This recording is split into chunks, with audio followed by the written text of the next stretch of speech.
మోకాళ్ళ నొప్పులు, disc problems లాంటి అన్ని సమస్యలకు సంప్రదించండి Homeocare international world class homeopathy 9001175550. RS Praveen Kumar తన ఎక్స్లో చేసిన ట్వీట్ ద్వారా ఇప్పుడు ఒక సంచలనంగా మారింది. ప్రధానంగా అటు ఆంధ్రప్రదేశ్లో ఇటు తెలంగాణలో ఐపీఎస్ అధికారులపై కేసులు నమోదు చేస్తున్నారు. ఇదంతా రాజకీయ పరమైన అంశమే అని చెప్పే ప్రయత్నం చేశారు. సీనియర్ ఐపీఎస్ అధికారులపై కేసు నమోదు చేయడాన్ని నేను ఖండిస్తున్నానని చెబుతున్న పరిస్థితి కనబడుతుంది. అయితే ఇటీవల రఘురామకృష్ణ గతంలో ఉన్న మాజీ ఎంపీ ఇచ్చిన పిటిషన్ మేరకు కేసు నమోదైంది. అటు సునీల్ కుమార్ కావచ్చు, సీతారామాంజనేయులు కావచ్చు, వీరిపై కేసు నమోదైన పరిస్థితి. దాన్ని ఉద్దేశించి తన ఎక్స్లో ట్వీట్ చేసిన పరిస్థితి కనబడింది. మనతో పాటు ఆర్ఎస్ ప్రవీణ్ కుమార్ను ఒకసారి మాట్లాడింది. సార్ ఏంటి సార్ ఒక్కసారిగా తమ ఎక్స్లో ఖండించిన పరిస్థితి? అంటే నేను ఒకప్పుడు ఐపీఎస్ అధికారిగానే కాకుండా రాజకీయాల్లో ఒక పార్టీ నాయకుడిగా కూడా ఆఫీసర్ల మీద అక్రమంగా కేసులు రిజిస్టర్ చేయడం అనేది కరెక్ట్ కాదు అని భావనతో నేను చెప్పినట్లయితే ఏ ఆఫీసర్ కూడా పనిచేయలేడు ప్రభుత్వాల్లో. అంటే వాళ్ళు వ్యక్తిగతంగా డబ్బులు సంపాదించుకుంటే, అక్రమంగా ఆస్తులు సంపాదించి, లేకపోతే లంచం తీసుకుంటూ పట్టుబడితే ఏసీబీ ఉన్నది, లేకపోతే సిబిఐ ఉన్నది. అది వెంటనే చేస్తారు. లేదు వాళ్ళు వాళ్ళ కుటుంబాల్లో ఇబ్బందులుండి భార్యల మీద భర్తల కోపం, లేకపోతే భర్తల మీద భార్యల కోపం, వాళ్ళ కుటుంబ సమస్యల్లో కూడా ఒక్కొక్కసారి పోలీస్ స్టేషన్లో పోయి కేసులు రిజిస్టర్ చేయించుకుంటారు. కానీ ఈ ఆంధ్రప్రదేశ్లో ఇది జరగడం అనేది, అంటే నిన్న పివి సునీల్ కుమార్ గారి మీద పిఎస్ఆర్ ఆంజనేయులు గారు ఇద్దరు డీజీపీ ర్యాంక్ ఆఫీసర్లు అండి. అందులో పివి సునీల్ కుమార్ గారు దళిత సామాజిక వర్గం నుంచి అత్యంత కష్టపడి వచ్చాడు. పాపం ఆయన చాలా రోజులుగా ఈ అణచివేతకు గురైన దళిత సామాజిక వర్గం గిరిజనులు ఎవరైతే ఉన్నారో వాళ్ళందరి గొంతుకగా సామాజిక కార్యక్రమాలు కూడా చాలా చేస్తూ ఉన్నాడు. ప్రభుత్వం ఏ బాధ్యత ఇచ్చినా కూడా చాలా సక్సెస్ఫుల్గా నిర్వర్తించారు ఆయన. అలాంటి పివి సునీల్ కుమార్ గారి మీద ఈ అక్రమంగా కేసు పెట్టడం అనేది నాకైతే ఆశ్చర్యం వేసింది. అది కూడా మీరు చూస్తే రవి గారు, ఈ కేసు జరిగింది 2021లో. ఆనాడు నర్సాపురం ఎంపీ అయిన రఘురామకృష్ణరాజు గారు, ఆయన మీద ఒక కేసు, ఆ కేసులో అతన్ని సిఐడి ఆఫీసులోకి తీసుకుపోయి ఇంటరాగేట్ చేశారని, ఆయన ఛాతీ మీద వీళ్ళందరూ పెట్టి ఆయనను చంపడానికి ప్రయత్నం చేశారని రకరకాల ఆరోపణలతోని అక్కడ కేసు ఇప్పుడు పెట్టారు. యాక్చువల్గా మరి 3 సంవత్సరాల క్రితం ఇదే రఘురామకృష్ణరాజు గారు ఆనాడు హైకోర్టుకు పోయారు, తర్వాత సుప్రీంకోర్టుకు కూడా పోయారు. సుప్రీంకోర్టు కూడా ఆనాటి ఆంధ్రప్రదేశ్ పోలీసులకు వీళ్ళ తప్పేం లేదు అని క్లీన్ చిట్ కూడా ఇచ్చింది. దేశంలో అత్యున్నత న్యాయస్థానమే క్లీన్ చిట్ ఇచ్చిన తర్వాత మళ్ళీ 3 సంవత్సరాల తర్వాత ప్రభుత్వం మారిన తర్వాత ఇదే ఆఫీసర్లు పివి సునీల్ కుమారు, పిఎస్ఆర్ ఆంజనేయులు, తర్వాత ఇంకా మిగతా వాళ్ళు అండ్ అదర్స్ అని పెట్టారు తెలివిగా. అంటే ఇంకెంతమందినైనా 100 మందినైనా ఇరికించవచ్చు ఆ కేసులో. ఎవరైనా తమ అడుగులకు మడుగులెత్తకపోతే, వాళ్ళు చెప్పిన మాట వినకపోతే, బిడ్డ నిన్న అండ్ అదర్స్లో నిన్ను కూడా పెడతాను భయపెట్టించడం కోసం తెలివిగా అండ్ అదర్స్ అని పెట్టిండ్రు. పోలీసుల్లో ఈ గేమ్లు చాలా కామను. పోలీస్ స్టేషన్లో ఒక సబ్ ఇన్స్పెక్టర్ ఆఫ్ పోలీస్ ఏం చేస్తాడో ఇవాళ రాష్ట్రంలో కూడా అదే ఆంధ్రప్రదేశ్ రాష్ట్రం ఉంది. ఇది ఆంధ్రప్రదేశ్ సమస్యనే కాదండి, ఇది గుజరాత్లో కూడా ఆ విధంగానే. మరి గోద్రా ఏదైతే రైల్లో 60 మంది సాధువుల దహనం, సజీవ దహనం జరిగిన తర్వాత జరిగిన మతకుల అల్లర్లో వేలాది మంది ముస్లిం సోదరులు చనిపోవడం జరిగింది. అయితే అందులో కూడా మరి ఆనాడు ముఖ్యమంత్రిగా ఉన్న నరేంద్ర మోడీ గారు ఇట్లనే పోలీసు వాళ్ళందరితో మీటింగ్ పెట్టి, ప్రజలు చాలా ఆగ్రహంతో ఉన్నారు, మరి ముఖ్యంగా హిందువులు, వాళ్ళందరూ తమ ఆగ్రహం చల్లారే వరకు మీరందరూ కూడా కామ్గా ఉండండి అన్నట్టుగా సంజీవ్ భట్ అనే ఒక ఐపీఎస్ ఆఫీసరు రకరకాల కమిషన్ల ముందర చెప్పిండు. అది మనసులో పెట్టుకొని పాపం ఆయన 30 సంవత్సరాల క్రితం, అంటే 1980లో, ఆయన 88లో 90లో ఎప్పుడో ఆయన కమ్యూనల్ రైట్స్ని అన్నింటిని కూడా కంట్రోల్ చేస్తుంటే పోలీస్ స్టేషన్లో ఒక వ్యక్తి మీద కొట్టిండని, లేకపోతే అతను పోలీస్ స్టేషన్లో చనిపోయిండని చెప్పేసి ఆయన ఎప్పుడో ఏఎస్పీగా ఉన్నప్పుడు 30 సంవత్సరాల తర్వాత ఆ కేసును తిరగదోడి ఇలా ఆయనను మరి యావజ్జీవ కారాగార శిక్ష పడే విధంగా జైలు వేసి ఉండండి. అంటే ఇక్కడ ఏం జరుగుతుందంటే రవి గారు, మేము చెప్పిన మాట వింటే మేమేం చేయం, మేము చెప్పిన మాట వినకపోతే మీరు నిజాయితీ నికార్సుగా పనిచేస్తాం, స్ట్రైట్గా పోతాం, లేకపోతే అది చేస్తాం ఇది చేస్తామంటే మాత్రం మేము ఊకోము, మిమ్మల్ని కూడా జైలుకు పంపించడానికి సాహసిస్తాం అని చెప్పి ఒక మెసేజ్ ప్రభుత్వాలు ఇస్తున్నాయి. ఇక్కడ ఆంధ్రప్రదేశ్లో చంద్రబాబు నాయుడు గారి ప్రభుత్వమైనా లేకపోతే గుజరాత్లో మోడీ గారి ప్రభుత్వమైనా అదే చేసిండ్రు. సో అది తప్పని నేను అంటున్నా. ఆఫీసర్లు వాళ్ళు రాజ్యాంగబద్ధంగా ఉద్యోగానికి ఎన్నికే ఆర్టికల్ 311, 312 రాజ్యాంగంలో ఇవి రెండు కూడా ఆల్ ఇండియా సర్వీస్ ఆఫీసర్స్కు ప్రొటెక్షన్ ఇస్తాయి. ఎందుకంటే వాళ్ళు సర్వీస్లో చేసే ప్రతిదీ కూడా రాజ్యాంగంతో రక్షింపబడ్డది. మరి అలాంటి ప్రొటెక్షన్ ఇవాళ ఎక్కడుంది? మరి ఏ ఆఫీసర్ పనిచేస్తాడు? ఇవాళ ప్రజల ప్రాణాలు ఎవరు రక్షిస్తారు? రేపొద్దున ఎన్నో స్కాములు జరుగుతాయి. ఈ స్కాములు అంటే ఏ ధైర్యంతో ఇన్వెస్టిగేట్ చేస్తారు? అమ్మో రేపొద్దున వీళ్ళు గద్దె దిగిపోతే మళ్ళీ నెక్స్ట్ వచ్చిన వాళ్ళు మమ్మల్ని జైలుకు పంపిస్తారన్న భయంతో ఏ ఇన్వెస్టిగేషన్ నడవదు. ఇంకా ప్రజాధనం అట్లా యథేచ్ఛగా లూట్ అవుతూనే ఉంటుంది. సో అదే జరిగిందని నేను అనుకుంటున్నాను. ఏంటి సార్ అంటే ప్రధానంగా ఈ సునీల్ కుమార్కు సీతారామాంజనేయులకు ఎందుకు ఎఫ్ఐఆర్లో చేర్చవలసి వచ్చింది? ఈ రఘురామకృష్ణ ఇచ్చిన కాంప్లైంట్ మేరకైనా ఇంకా ఇతరత్ర రాజకీయ కుట్ర ఏమన్నా జరిగి ఉంటుంది? అది చంద్రబాబు నాయుడు గారి ప్రభుత్వమే చెప్పాలండి. మరి వారు ప్రభుత్వంలో ఉన్నారు, వారే చెప్పాలి. నేను ఒక మాజీ ఐపీఎస్ అధికారిగా ఒక సర్వీస్లో ఉండే ఒక కొలీగ్స్ నేను వాళ్ళతో కలిసి పనిచేశాను. వాళ్ళిద్దరూ చంద్రబాబు నాయుడు గారు ముఖ్యమంత్రిగా ఉన్న హయాంలో పివి సునీల్ కుమార్ గారు శ్రీకాకుళం ఎస్పీగా పనిచేశారు. సీతారామాంజనేయులు గారు కర్నూలు జిల్లా ఎస్పీగా పనిచేశారు. అదేవిధంగా ఖమ్మం జిల్లా ఎస్పీగా కూడా పనిచేశారు. పివి సునీల్ కుమార్ గారు తర్వాత మెదక్ జిల్లా ఎస్పీగా పనిచేశారు.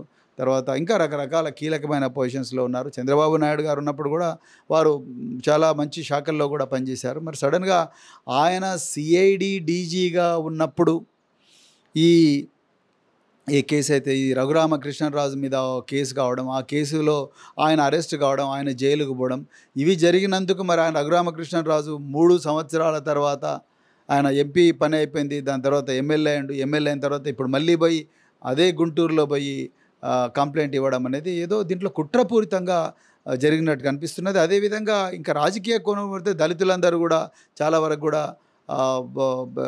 వైసీపీకి ఓటేసిండ్రన్న భావనతో కూడా మరి చేసిండ్రేమో అని అనుకోవాల్సి వస్తున్నది. మరి అది ఎంతవరకు నిజమా అబద్ధం అనేది ఇలా మరి ఇప్పుడు రూలింగ్ డిస్పెన్సేషన్ చెప్పాల్సిన అవసరం ఉన్నది. మీరు కూడా సుదీర్ఘకాలం ఐపీఎస్ ఆఫీసర్గా పనిచేశారు. ఐపీఎస్ అధికారులపై ఎక్కడో జగాల కేసు అవుతుందని మీ ట్వీట్లో ప్రస్తావించిన పరిస్థితి అది ఇప్పుడు వైరల్గా మారుతుంది. ఇటు సంజయ్ భట్ కావచ్చు, సునీల్ కుమార్ కావచ్చు, ఆ సీతారామాంజనేయులు ఈ ఏంటి సార్ ఎందుకు ఇలాంటి పరిస్థితి ఏర్పడింది?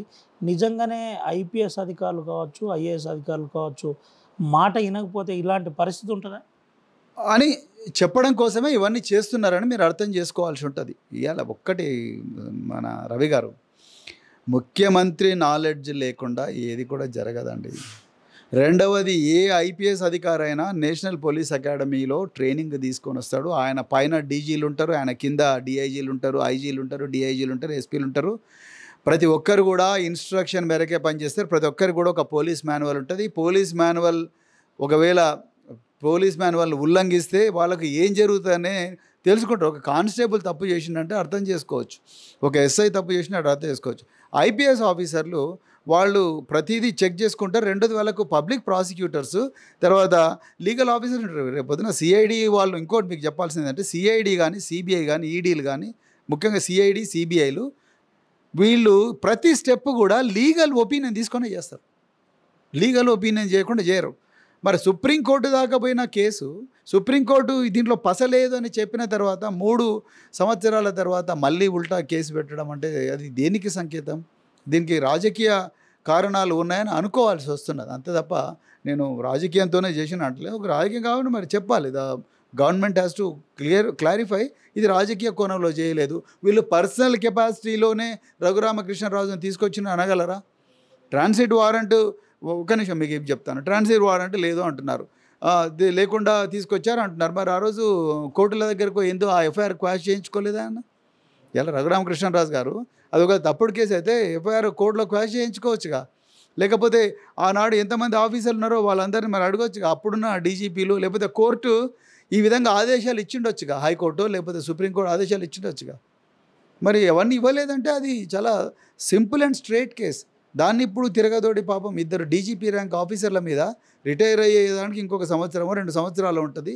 వాళ్ళకి ఈ సమయంలో పెడితే వాళ్ళు ఏమవుతారు? అట్లా ఇదే కాదు, ఏ ప్రభుత్వం వచ్చినా ఆఫీసర్ల మీద ఇట్లా తీవ్రమైన కేసులు పెడితే ఎవరు కూడా పని చేయరు. నాకెందుకు, నా కుటుంబం, నేను, నా ఆఫీసు, నా దారి నేను చూసుకుంటా, ఈ ప్రజలు ఇదంతా ఎందుకంటే ఎవరు పని చేయరు. అవుట్ ఆఫ్ ఈ పెద్ద పెద్ద సమస్యలన్నీ పరిష్కారం అవుతాయా?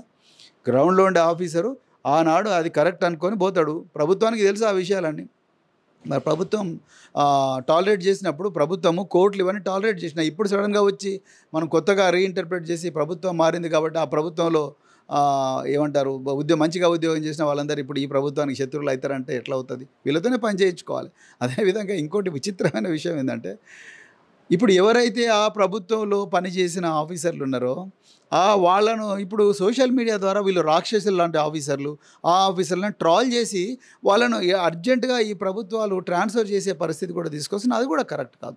తెలంగాణలో కూడా ఒక 2-3 ఆఫీసర్లను కొత్త ప్రభుత్వం వచ్చిన వెంటనే పడాపడి తీసేసి పక్కకు పడేసిండ్రు. అంటే మరి ఎవరు వాళ్ళు? అప్పుడు ముఖ్యమంత్రి గారు ఆయన పాలసీ ఇది, నేను ఈ పాలసీ ప్రకారం నేను పనిచేయాలంటే చేస్తారు. చట్టానికి లోపడే పనిచేస్తారు. నా పాలసీ ఇది కాదు, మీరు ఇట్లా పనిచేయండి, ఇట్లా పనిచేస్తారు. అంతే తప్ప మీరు ప్రభుత్వాలు మారినప్పుడు అందరినీ మార్చడం, వాళ్ళను శత్రువులుగా చిత్రీకరించడం ఆఫీసర్లకు ఆపాదించకూడదు అని నేను అనుకుంటాను. తెలంగాణలో ఐపీఎస్ ఆఫీసర్ల పరిస్థితి ఏంటి సార్ యాజ్ ఆన్ టుడే? తెలంగాణలో ఐపీఎస్ ఆఫీసర్లను ఈ కాంగ్రెస్ ప్రభుత్వం పనిచేయనిస్తుందా అండి? వాళ్ళకంత కాంగ్రెస్ ప్రభుత్వం యథేచ్ఛగా కబ్జాలను ప్రోత్సహిస్తూ ఉన్నది. వాళ్ళు ముఖ్యమంత్రి గారి తమ్ముళ్ళు అయితే వాళ్ళు ఓపెన్గా కబ్జాలు చేస్తున్నారు, రోజు వస్తున్నది. వాళ్ళని ఎవ్వరు అడిగే పరిస్థితి లేదు. మా బీఆర్ఎస్ కార్యకర్త శ్రీధర్ రెడ్డిని అయితే చంపి 60 రోజులు అవుతుంది. ఇంతవరకు నిందితుడు ఎవరో తెలియదు. ఇక ఐపీఎస్ ఆఫీసర్లను బదిలీ చేయడం చేస్తున్నారు. మన డీజీపీని బదిలీ చేసినారు. మారుతుందా? ముఖ్యమంత్రి గారు ఆయన నా పాలసీ ఇది కాదు, అందరినీ సమానంగా చూడాలని ఒక మాట అంటే అన్నీ మారుతాయి. అన్యాపుణ్యం తిరగని ఆఫీసర్లను తీసుకొచ్చి అంటే వాళ్ళని బదిలీ చేయడం అది చేయడం చేసి ముఖ్యమంత్రి నా పాలసీ ఇది, మీరు అందరి పోలీసులను తీసుకుపోయినా అది ఏ పార్టీ వాళ్ళైనా వాళ్ళని తీసుకొచ్చి అరెస్ట్ చేయండి అని అంటే థింగ్స్ మారుతాయి.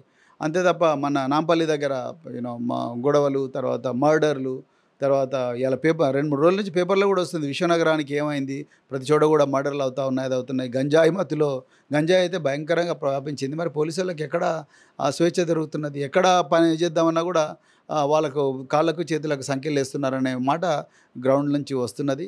తర్వాత అధికార పార్టీ వాళ్ళకి ఏ పదవులు లేకపోయినా కూడా కాగజ్ నగర్తో సహా అధికార పార్టీ వాళ్ళు ఓపెన్గా కబ్జాలు చేసినా కూడా వాళ్ళని ఏం అంటలేరు. ఒక కేసు లేదు, ఒక నోటీసు లేదు, ఒక ఏమీ లేదు. మరి అదే ప్రతిపక్ష పార్టీలు మేము ఎక్కడ పోయి ఏ ధర్నా చేసినా మీకు పర్మిషన్ ఉందా, లేకపోతే మీకు అది ఉందా, ఇది ఉందా అని మన ఉస్మానియాలో అయితే ఘోరంగా నిరుద్యోగులను ఉగ్రవాదులను కొట్టినట్టుగా కొడతా ఉన్నారు పోలీసులు. మరి వాళ్ళు కూడా తెలంగాణ బిడ్డలే, కొట్టిన వాళ్ళు కూడా పోలీస్ ఆఫీసర్లు, తెలంగాణ పోలీస్ ఆఫీసర్లు. అంటే వీళ్ళకి నేను అదే అడిగిన, నేను మీకు ఆదేశాలు వేరే చోట నుంచి ఎక్కడి నుంచి అని వస్తున్నాయా? పక్కన ఆంధ్రప్రదేశ్ నుంచి వస్తున్నారా, లేకపోతే ఢిల్లీ నుంచి నరేంద్ర మోడీ ఇస్తున్నాడు ఇట్లా తెలంగాణ బిడ్డలను కొట్టమని అని నేను అడిగిన. ఆనాడు ఆంధ్ర పోలీస్ అధికారులు తెలంగాణ ఉద్యమం జరిగేటప్పుడు అదే కొట్టిండ్రు. మళ్ళీ ఇప్పుడు ఇదే పోలీస్ ఆఫీసర్లు మళ్ళీ తెలంగాణ బిడ్డలను కొడుతుంది. కరెక్ట్ కాదు. మరి ముఖ్యమంత్రి గారు మరి తెలంగాణకు ముఖ్యమంత్రి లేకపోతే తెలంగాణలో ముఖ్యమంత్రిగా ఉంటూ ఇంకెక్కడి నుంచి ఆదేశాలు తీసుకుంటుంది ముఖ్యమంత్రి గారే చెప్పాలి. ఏంటి సార్ మొన్నటి ఉస్మానియా యూనివర్సిటీకి సంబంధించిన జర్నలిస్టులను కూడా కొట్టారు. అవును, అట్లా కొట్టడం కరెక్ట్ కాదు. ఎవరు కొట్టినా కూడా నిరంకుశత్వం అంటూ ఉంటే పోలీసులను నమ్ముకొని నేను పరిపాలన చేస్తా అంటే అది రేవంత్ రెడ్డి గారు పప్పులో కాలేస్తున్నట్టే లెక్క. సో అది కరెక్ట్ కాదు. జర్నలిస్టులను కొట్టిండ్రు. ఎక్కడ రాష్ట్ర వ్యాప్తంగా జర్నలిస్టులు అంతా ధర్నాలు చేస్తున్నారు. మమ్మల్ని కొట్టిండ్రు, తలకు దెబ్బలు తగిలినాయి. తర్వాత విద్యార్థులను కొడతా ఉన్నారు, ఘోరంగా కొడతా ఉన్నారు. తీసుకుపోయి పోలీస్ స్టేషన్లో ప్రివెంటివ్ అరెస్ట్ కొట్టడం ఎందుకు? అంత పాపం ఏం చేసిండ్రు? వాళ్ళు కడుపు మండి డిఎస్సి కొంచెం 1 నెల పోస్ట్పోన్ చేయమంటారు. 1 నెల పోస్ట్పోన్ చేయలేకపోతే నేను చేయమని చెప్పు. అది కొట్టుకుంటే తీసుకుపోవడం ఏంటి? డిఎస్సి హాల్ టికెట్లు కూడా ఇష్యూ అవగతవకలు ఉన్నాయంటున్నారు. ఇంకా కొన్ని పేపర్లలో ఈ ముగ్గురు ఎవరైతే ఉన్నారో వాళ్ళందరూ కూడా అమ్ముకున్నారనే భావనలు కూడా వస్తున్నాయి. కాబట్టి మరి ప్రభుత్వం చెప్పాలి వీటన్నిటి క్లారిఫికేషన్. ఈ ఆరోపణలు ఎందుకు వస్తూ ఉన్నాయి? నిన్న బక్కా జడ్సన్ అన్నట్టు ఆయన ఆమరణ నిరాహార చేసి ఆయన ఆరోగ్యం పూర్తిగా క్షీణించిపోతే నిమ్స్కి తీసుకపోతే బెడ్స్ లేవని అంటున్నారు, వెళ్ళిపోండి ఇక్కడ నుంచి అంటున్నారు. ఎట్లా పోతారండి? ఏంది రేవంత్ రెడ్డి గారి పాలన, లేకపోతే ఏం నడుస్తున్నది? ఆయన నిరంతరం ఎమ్మెల్యేలను ఎమ్మెల్సీలను కొనుక్కోవడంలో బిజీగా ఉన్నాడు. అంత అభద్రతా భావంతో బతుకు ముఖ్యమంత్రి ఎందుకు ఉండాలి ఆ సీట్లో? నాకు అర్థం కాదు. విలీనం కోసమే ఇదంతా మీ ఎల్పి విలీనం బీజేపీ ఏదైతే బీఆర్ఎస్ లీడర్ ఉన్నాడో అసెంబ్లీ ప్రతిపక్ష నాయకుడిని ప్రతిపక్ష హోదా లేకుండానే చేయాలని వాళ్ళ ప్రయత్నమా అసలు ఏంటి ఎందుకు జరుగుతుంది? వాళ్ళు ఎన్ని జిమ్మిక్కులు చేసినా, ఎన్ని కుట్రలు చేసినా, ఎన్ని కుతంత్రాలు చేసినా కేసీఆర్ను ఏమీ చేయలేరు. బీఆర్ఎస్ పార్టీని ఏమీ చేయలేరు. కేసీఆర్ అనే ఒక నాయకుడు ఉద్యమ నాయకుడు, శూన్యం నుంచి సుడిగాలిని పుట్టించిన ఒక గొప్ప నాయకుడు కేసీఆర్ గారు. తెలంగాణ రాదనుకొని అందరూ కూడా ఆశలు వదులుకున్న రోజుల్లో తెలంగాణను మళ్ళీ ఆ ఉద్యమాన్ని మళ్ళీ రగిలించి తెలంగాణ అనే ఒక కళను సాకారం చేసిన ఒక గొప్ప స్వాప్నికుడు సమరయోధుడు కేసీఆర్ గారు. కేసీఆర్ గారిని వీళ్ళు 100 మందిని కొనుక్కున్నా కూడా వీళ్ళు ఏం చేయలేరు. వీళ్ళ వల్ల కాదు. వీళ్ళు పగటి కళలు అంటున్నారు. వీళ్ళ ఆ పగటి కళల వల్ల, వీళ్ళ ఈ అధికార దురంకారం వల్లనే ఇలా తెలంగాణ మరి కుప్పైపోయింది. ఆ పరిస్థితి నుంచి ఎప్పుడెప్పుడు మళ్ళీ కేసీఆర్ వస్తాడని జనాలు ఎదురు చూసే పరిస్థితి వచ్చింది. అందుకొరకు రేవంత్ రెడ్డి గారు ఎంతమందిని కొనుక్కున్నా, ఎంతమంది వెన్నుపోటుదారులను గుంజుకొని పోయినా, జై తెలంగాణను అనడానికి సాహసించలేని వాళ్ళని, ఇష్టం లేని వాళ్ళని ఎంతమందిని తన పంచన పెట్టుకున్నా, తనకు కూడా జై తెలంగాణ అనాలని ఇష్టం లేకపోయినా ఇవన్నీ కూడా ప్రజలు గమనిస్తూనే ఉన్నారు. ఈ జంపు జిలానీగాలను ఎన్నడో ఒకరోజు ప్రజలు బట్టలు ఊడదీసి ఉరికిస్తారు తెలంగాణ రోడ్ల మీద. అది వాళ్ళు కూడా తెలుసు. అందుకొరకే నేను మళ్ళీ చెప్తున్నా, తెలంగాణ ప్రజలు గమనిస్తున్నారు. తెలంగాణ ప్రజలకు క్లారిటీ ఉన్నది. ఎవరి వల్ల తెలంగాణ బాగుపడ్డది, రేపొద్దున ఎవరి వల్ల తెలంగాణ మరొక్కసారి దేశంలో మొదటి స్థానంలోకి వస్తాయనేది చాలా క్లియర్గా తెలంగాణ ప్రజలకు తెలుసు. అందుకొరకు మాకు ఏ మాత్రం కూడా భయం లేదు, బాధ లేదు. ఒక్కోసారి నేను మళ్ళీ కూడా మన ఆర్టీవీకి కూడా చెప్పినా, మళ్ళీ మీకు కూడా చెప్తున్నా, నేను మళ్ళీ చెప్తున్నా, తెలంగాణలో చాలామంది ప్రజలు ఈ ద్రోహుల, ఈ వెన్నుపోటుదారుల, ఈ జంపు జిల్లాని గల పీడ విడగరైంది. వీళ్ళంతా దుర్మార్గులు లేరు, వీళ్ళంతా స్వార్థపరులు, వీళ్ళ పీడ విరగడైంది అనే ఒక, అంటే ప్రక్షాళన అవుతున్నాయి రాజకీయాలు. పాము ఎట్లయితే కుబుసం విడిచిందో ఆ విధంగా ప్రక్షాళన అవుతున్నాయి రాజకీయాలు అనే ఆ భావనతో ప్రజలు ఉన్నారు. ఒక ఐపీఎస్ అధికారిగా ప్రవీణ్ కుమార్ ఏం చెప్పబోతున్నాడు? వీఆర్ఎస్ తీసుకున్న ప్రవీణ్ కుమార్ తెలంగాణలో కావచ్చు, అటు ఆంధ్రప్రదేశ్లో కావచ్చు, చాలామంది ఐపీఎస్ అధికారులకు, ఐఏఎస్ అధికారులకు ఏం ఆర్టీవీ ద్వారా ఏం సందేశం? చాలా మంచి ప్రశ్న అండి, ధన్యవాదాలు ఈ ప్రశ్న అడిగినందుకు. మిత్రులారా, నేను కూడా మీలాగే సర్వీస్లో 26 సంవత్సరాలు ఉన్నాను. మీతో చాలామందితో కలిసి పనిచేసిన మీ దాంట్లో కొంతమంది నాకు సీనియర్లు, చాలామంది జూనియర్లు ఉన్నారు. ఎప్పుడైనా కూడా చట్టాన్ని ఉల్లంఘించకండి. ఏ ఇన్స్ట్రక్షన్ వచ్చినా కూడా మీరు ఆ చట్ట ప్రకారం ఉందా లేదని చూడండి. ప్రతిసారి ఇన్ రైటింగ్ ఇవ్వమని నేను అడగను, కానీ నేను సలహా ఇవ్వను, కానీ సాధ్యమైనంత వరకు ప్రజల యోగక్షేమాలను దృష్టిలో పెట్టుకోండి. ప్రజల యోగక్షేమాలను, ప్రజా రక్షణను దృష్టిలో పెట్టుకోండి. సాధ్యమైనంత వరకు ఏ రూల్ను ఇంటర్ప్రిట్ చేసినా, ఏ చట్టాన్ని ఇంటర్ప్రిట్ చేసినా, ఏ కొత్త పాలసీ తీసుకొచ్చినా మీకున్న స్వేచ్ఛలో మీకు ఏ కొత్త పాలసీ తీసుకొచ్చినా అది చట్ట ప్రకారం ఉండేటట్టుగా తీసుకోండి. రాజకీయ నాయకులు ప్రతి ఒక్కరికి ఒక పాలసీ ఉంటుంది, ఆ పాలసీ ప్రకారం పోవాల్సిందే. కానీ ఆ పాలసీ ప్రకారం పోయే క్రమంలో మనం తప్పకుండా సాధ్యమైనంత వరకు చట్ట ప్రకారం పోవాలి. చట్టాన్ని పాజిటివ్గా ప్రజల కోసం వినియోగించే ప్రయత్నం చేయండి. ఎస్ఆర్ శంకరన్ గారు కానీ, లేకపోతే మనకు పిఎస్ కృష్ణన్ కానీ, ఇలాంటి ఎంతోమంది ఐఏఎస్ ఆఫీసర్లు, అదేవిధంగా హెచ్జే దొర లాంటి గొప్ప గొప్ప, జూలియో ఫ్రాన్సిస్ రెబీరో ఇలాంటి గొప్ప గొప్ప ఐఏఎస్లు, ఐపీఎస్ ఆఫీసర్లు, వాళ్ళందరూ కూడా చట్టాన్ని ప్రజల కోసం ఉపయోగించారు. సో అందుకొరకే వాళ్ళు చాలా ఇప్పటి వరకు కూడా ప్రజల గుండెల్లో నిలిచిపోయినారు. అదేవిధంగా మీరు కూడా ఆ చట్ట ప్రకారమే పోవడానికి ప్రయత్నం చేయండి. అదేవిధంగా ఇలాంటి అక్రమంగా పెట్టిన కేసులను తప్పకుండా మనం యాజ్ ఏ ఒక ఫ్రెటర్నిటీగా తప్పకుండా మన గవర్నమెంట్కి నివేదించాలి. అదేవిధంగా మినిస్ట్రీ ఆఫ్ హోమ్ అఫేర్స్ కూడా నివేదించాలి. అవసరం అనుకుంటే అత్యున్నత న్యాయస్థానానికి పోయి ఈ విధమైన అక్రమంగా పెట్టిన ఎఫ్ఐఆర్లు, అదేవిధంగా పీడించడం కోసం, వేధించడం కోసం పెట్టిన ఎఫ్ఐఆర్లను తప్పకుండా మనం అడ్డుకోవాలి. మనం అందరం కలిసి ఉండాలి. ఏదో ఒక 5-6 పోస్టుల కోసం వర్గాలుగా విడిపోయి, చాలా రాష్ట్రాల్లో నేను ఆ వర్గము, ఈ వర్గము, ప్రతిపక్ష వర్గము, లేకపోతే రూలింగ్ పార్టీ వర్గం అని ఆ వర్గాలుగా మనం విడిపోకూడదు మిత్రులారా. మనం ప్రజల వర్గంగా ఉండాలి తప్ప, రాజ్యాంగబద్ధంగా పనిచేయాలి తప్ప, మనం రాజకీయ పార్టీలాగా 2 వర్గాలుగా విడిపోవడం అంటే పార్టిసన్ అప్రోచ్ అంటారు. సో అలాంటి వర్గాలుగా విడిపోకుండా సాధ్యమైనంత వరకు ప్రజా ప్రయోజనాలను దృష్టిలో పెట్టుకొని పనిచేస్తే ఈ సమస్యలు ఏమి రావు. అంతే తప్ప ఉండే కొన్ని పోస్టులకు నాకు ఆ పోస్టు కావాలి, నాకు ఈ పోస్టు కావాలి, ముఖ్యమంత్రి కార్యాలయంలో ఆ పోస్టు కావాలి, నాకు ఆ కమిషనర్ కావాలి, ఈ కమిషనర్ కావాలని ఎప్పుడైతే పోస్టుల వేటలో మనం పడతామో అదే మన బలహీనత అవుతుంది.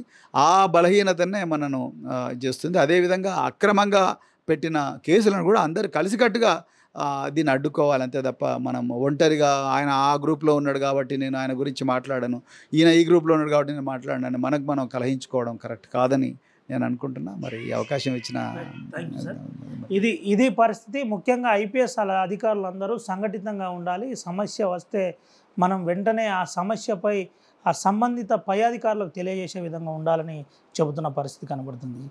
అటు గుజరాత్లో సంజయ్ భట్ నుంచి మొదలుకొని ఏపీలో ఉన్న సునీల్ కుమార్, అదేవిధంగా సీతారామాంజనేయులు వరకు రాజకీయ పరంగానే ఇదంతా జరుగుతుందని మేము అనుమానిస్తున్నాం. ప్రధానంగా సీనియర్ అధికారులను ఈ విధంగా చేయడం చాలా బాధాకరం అని చెబుతున్న పరిస్థితి. ప్రతి రాజకీయ పార్టీకి ఒక విజన్ ఉంటుంది, దాని ప్రకారమే పనిచేయాలి. కానీ దీంట్లో అధికారులను ఇలా కేసుల పేరుతో వేధిస్తే ఎట్టి పరిస్థితుల్లో ఆ సమస్యలపై పనిచేసే పరిస్థితి ఉండదు. సర్వీస్లో ఉన్న అధికారులను కేసుల పేరుతో వేధిస్తే అది సరి అయిన విధానం కాదు.